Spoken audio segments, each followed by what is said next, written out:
है उसे 14 million dollars इनाम में मिलेंगे, यानी लगभग 117 करोड़ रुपए। इसके बाद एक आदमी अपने परदादा की कहानी सुना रहा था। उनके और उनकी पत्नी के पास कुल मिलाकर 57 चीजें थी, पर फिर पहले विश्व युद्ध के दौरान उनका सब कुछ लुट गया। फिर उसके दादा दादी के पास 200 चीजें थी, लेकिन फिर हिटलर के आने के बाद वो भी तबाह हो गए। इसके बाद उसके माँ बाप के पास कुल 650 चीजें थी, लेकिन फिर भी वो खुश थे। आज के समय में देखा जाए तो एक इंसान के पास लगभग 10,000 चीजें होती हैं और साथ ही अपनी मर्जी से जिंदगी जीने की आजादी भी, लेकिन फिर भी हम और ज्यादा चीजें खरीदने के चक्कर में पड़े रहते हैं। खैर, फिर हम पॉल नाम के एक डेवलपर को देखते हैं जो एक लड़की की प्यारी सी आवाज से जाग गया। लेकिन ये कोई असली लड़की नहीं बल्कि एक वर्चुअल असिस्टेंट थी जिसकी आवाज पॉल ने खुद ही बनाई थी। इधर पॉल के नीचे वाले फ्लोर पर उसका बेस्ट फ्रेंड टॉम रहता था। कुछ समय बाद टॉम पूरा तैयार होकर पॉल को लेने आया क्योंकि आज उनका एक बहुत खास इंटरव्यू था, लेकिन पॉल तो अब तक बिस्तर पर लेटा टिकटॉक देख रहा था। खैर, फिर टॉम ने तुरंत पॉल को कपड़े ढूंढ कर दिए और साथ ही उसके न जाने कितने जूतों में से एक जोड़ी पहनाकर उसे तैयार किया।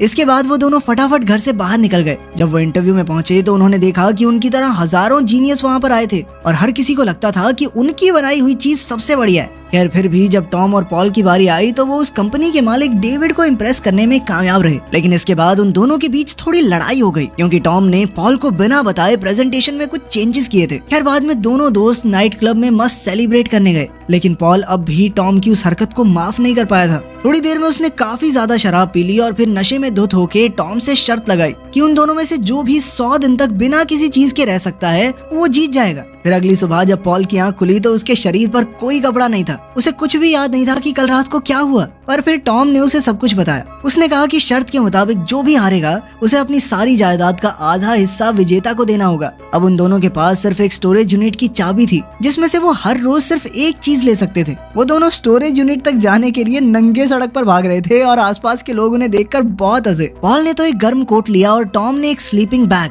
ताकि वो कड़कड़ाती ठंड में जम ही न जाए। पॉल ने एक दो चीजें और चोरी करने की सोची, मगर फिर टॉम ने उसे देख लिया तो वो रुक गया। फिर कुछ समय बाद पॉल के माँ बाप उससे मिलने आए तो उन्हें शर्त के बारे में पता चला। टॉम को हैरानी हुई कि ये सब सुनकर वो काफी खुश थे। असल में उनका मानना था कि इस तरह के चैलेंज से आम लोगों को संदेश मिलेगा कि उन्हें भी सिर्फ जरूरत की चीजों में ही गुजारा करना चाहिए और यूं ही फालतू की चीजें खरीद कर इकट्ठा करने का कोई मतलब नहीं है। खैर, इसी तरह एक हफ्ता बीत गया और अब टॉम और पॉल के पास कुछ जरूरत की चीजें इकट्ठा हो गई थी। टॉम ने तो वही चीजें ली जिससे उसका रहना आसान हो जाए, मगर पॉल ने सबसे पहले एक स्मार्टफोन उठाया ताकि वो अपनी वर्चुअल असिस्टेंट नाना से बातें कर सके। इसके बाद वो दोनों स्टोरेज यूनिट में लूसी नाम की लड़की से मिले।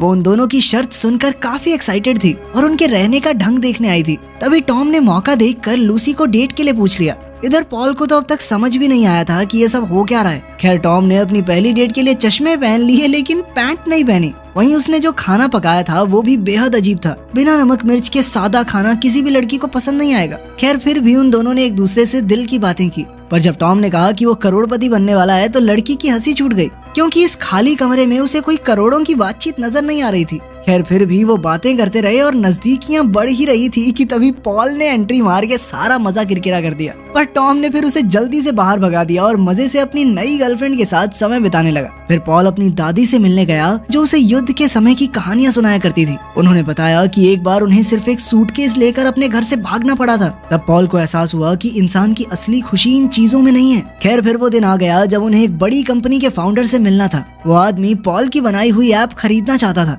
लेकिन तभी टॉम ने रिस्क लेकर एक ऐप के बजाय उन्हें पूरी कंपनी बेचने का ऑफर दे दिया और बदले में 14 मिलियन यूरोस की मांग की। उस कंपनी का फाउंडर भी डील के लिए तुरंत राजी हो गया, लेकिन फिर टॉम और पॉल के बीच झगड़ा शुरू हो गया क्योंकि टॉम ने बिना पॉल से सलाह मशवरा किए खुद ही ये डील कर ली थी। इस पर टॉम कहने लगा कि भाई, इतना बढ़िया ऑफर तो था, और क्या चाहिए तुझे? मुझे नहीं जरूरी लगा तुझसे पूछना। जल्द ही उनकी बहस इतनी बढ़ गई कि वो एक दूसरे पर थप्पड़ बरसाने लगे और फिर उन्होंने गुस्से में शर्त बदलकर पूरी कंपनी ही दांव पर लगा दी। अब जो भी जीता वो पूरी कंपनी का मालिक होगा, जिसके 14 मिलियन यूरोस मिलने वाले थे। इसके बाद पॉल अपनी दादी से मिलने गया तो खबर मिली उसकी दादी हॉस्पिटल में भर्ती है। जब वो लौट आएंगी तो पॉल के माँ बाप उन्हें एक नर्सिंग होम में रहने भेज देंगे। ये सुनकर पॉल को काफी बुरा लगा। फिर जब उसकी माँ ने उसे पैसे देने की कोशिश की तो उसने साफ मना कर दिया क्योंकि ये तो रूल्स के खिलाफ था। हालांकि उसे यहाँ देखने वाला कोई नहीं था, पर फिर भी उसने पैसे नहीं लिए। ये देखकर उसकी माँ बहुत खुश हुई। इसके बाद पॉल अपनी दादी से मिलने हॉस्पिटल गया तो उसने लूसी को थेरेपिस्ट के पास जाते देखा। बाद में वो लूसी से मिला तो पता चला कि वो एक एडिक्ट है, लेकिन उसे किसी नशे या ड्रग्स की एडिक्शन नहीं, बल्कि लगातार बिना काम की चीजें खरीदते रहने की एडिक्शन है।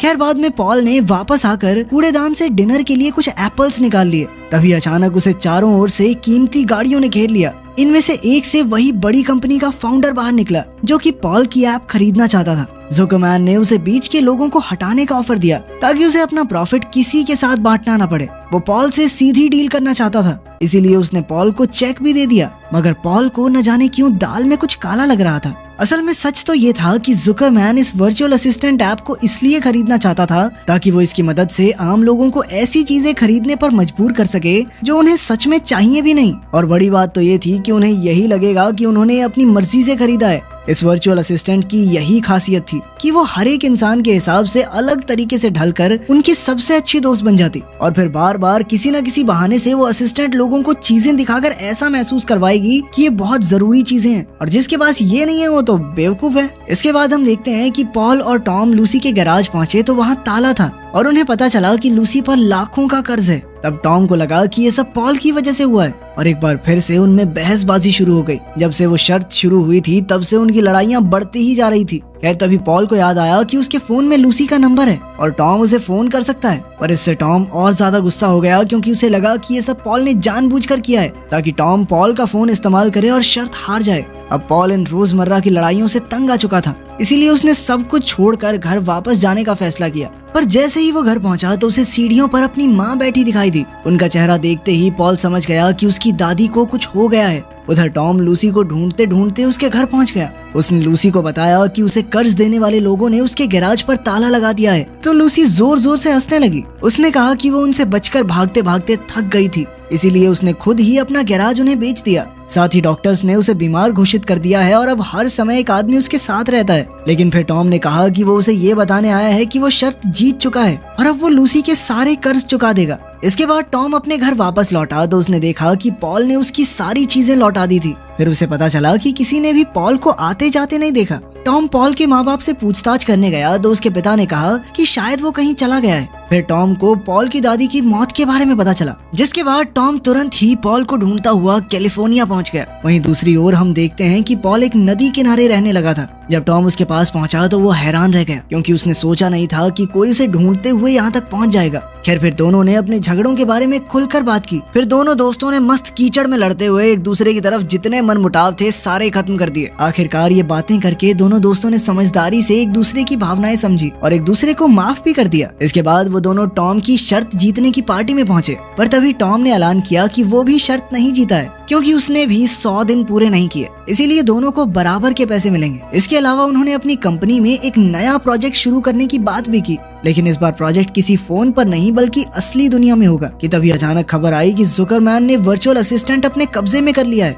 और अब उसने पॉल और टॉम को पैसे देने से मना कर दिया क्योंकि उन्हें अपनी शर्त के मुताबिक कम से कम चीजों में गुजारा करना सीखना है। इसीलिए वो पैसे देकर उन्हें अपने मकसद से हटाना नहीं चाहता। अब सब कुछ खत्म हो चुका था, इसीलिए टॉम और पॉल ने अपना बचा खुचा सारा सामान अपने साथियों में बांट दिया। उधर लूसी अपने घर से बाहर निकली तो उसे सड़क पर एक डेस्क और लैंप दिखाई दिया। वहाँ बने निशानों के पीछे चलते चलते वो जंगल में आ पहुंची, जहाँ टॉम एक बार फिर बिना कपड़ों के उसका इंतजार कर रहा था। टॉम ने कहा कि वो लूसी को उसकी बीमारी के साथ भी अपनाने के लिए तैयार है क्योंकि वो खुद भी कोई परफेक्ट इंसान नहीं है, मगर अब तो उसके पास पैसे भी नहीं थे। इसके बाद उन्होंने सिर्फ अपनी जरूरत की चीजें इकट्ठा की और पॉल को लेकर कहीं दूर निकल गए। अब वो ये जान चुके थे कि जो कुछ भी उनके पास है वो जिंदगी में खुश रहने के लिए काफी है। फिर एक समुद्र किनारे बैठकर वो अपनी ऐप के बारे में बात कर रहे थे कि तभी पॉल ने कहा कि जुकरमैन ज्यादा समय तक उनकी ऐप का गलत इस्तेमाल नहीं कर पाएगा। असल में पॉल ने पहले से ही अपने वर्चुअल असिस्टेंट को कुछ इस तरह प्रोग्राम किया था कि थोड़े समय बाद जब वो सच्चे दिल से लोगों का दोस्त बन जाएगा तो वो उन्हें खुद ही बता देगा कि ये ऐप तुम्हारे डेटा का गलत इस्तेमाल कर रही है। इससे लोगों की आंखें खुल जाएंगी और वो ये फालतू चीजें खरीदनी छोड़ देंगे। तभी अचानक पॉल के फोन पर मैसेज आया कि वर्चुअल असिस्टेंट ने अपना काम करना शुरू कर दिया है।